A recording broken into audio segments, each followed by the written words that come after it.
Et on retrouve en direct de Londres notre correspondante Marie Billon. Bonsoir Marie. Comment les Britanniques réagissent-ils face à cette guerre contre l'Iran et face aux critiques de Donald Trump contre le Royaume-Uni ? Eh bien, écoutez, près de la moitié des Britanniques, selon un dernier sondage YouGov, sont opposés à cette action. Ils sont 49% contre. Par contre, quand on leur demande ce qu'ils voudraient que le Royaume-Uni fasse, eh bien, ils répondent rien, ne rien dire et ne pas condamner cette action serait la meilleure solution. Dans la classe politique, la situation est plus divisée. Le spectre de la guerre en Irak plane beaucoup sur Londres. Le Royaume-Uni ne doit pas se laisser entraîner dans une nouvelle guerre illégale, a dit le chef du parti centriste. Le Royaume-Uni a décidé dimanche finalement de permettre aux États-Unis d'utiliser certaines de leurs bases militaires, mais uniquement pour des raisons défensives, c'est-à-dire pour abattre des missiles iraniens lancés ou bien pour attaquer leur base de lancement.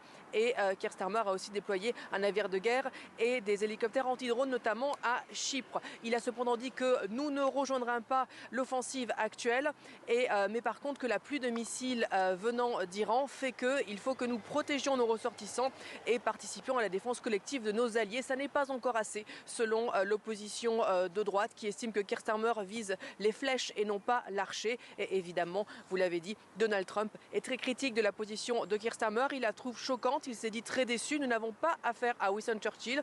Cela fait craindre pour la qualité de la relation spéciale entre le Royaume-Uni et les États-Unis. Donald Trump a dit qu'elle n'était plus ce qu'elle était. Keir Starmer a dit qu'au contraire, elle se vivait en action, avec notamment son autorisation d'utiliser des bases militaires par l'armée américaine pour des raisons, même si elles ne sont que défensives, restreint à la défense.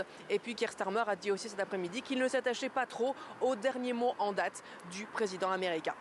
Marie Billon en direct de Londres pour TV5 Monde. Merci beaucoup Marie pour toutes ces précisions.